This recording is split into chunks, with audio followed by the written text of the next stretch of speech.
তারপরে তিনি আবার প্রশ্ন করলেন, ক্বালা ফাআখবিরনি আনিল ইহসান। এবার জিজ্ঞেস করলেন, হে নবী আপনি বলে দিন ইহসান কি।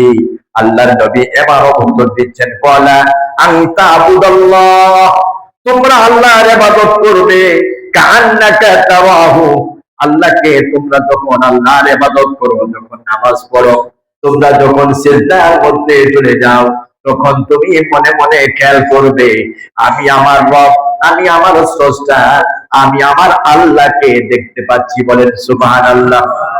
তোমার কপাল মন্দ, তোমার দুর্ভাগ্য, তুমি চোখে দেখো না, তোমার অন্তরের চক্ষু তোমার ফলে যায়নি, তুমি দেখতে পাচ্ছ না। তাহলে তুমি কি করবা?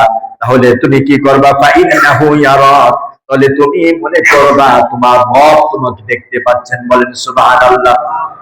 হাদিসের ভাষায় এটা এসেছেন, ওয়ালা তা'বুদাল্লাহ, আল্লাহর ইবাদত করবে এমন ভাবে কান্নাকা তারাহু, যেন তুমি তোমার রবকে তুমি দেখতে পাচ্ছ। তোমার ভাগ্য নসিব ভালো না, অন্তরের চক্ষু খোলা না, তুমি তোমার রবকে দেখতে পাচ্ছ না। তাহলে কি করবা? তাহলে তোমার রবকে তুমি দেখতে পাচ্ছ না, ফাইল্লাম তাকুন তারাহু, তুমি যদি দেখতে না পাও, ফাইন্নাহু ইয়ারাক, তাহলে তুমি মনে করতে হবে তোমার রব তোমাকে দেখতে পাচ্ছেন। সুবহানাল্লাহ। এইটা মনে করে যদি আপনি ইবাদত করেন, তাহলে ইবাদতের মধ্যে মজা স্বাদ পাবেন, নতুবা ইবাদতের মধ্যে আপনার বিরক্তি বোধ আসবে, তিক্ততা আসবে। কথা ঠিক কিনা বেশি? আপনি তো ইবাদতে মজা পান না। কেন মজা পান না?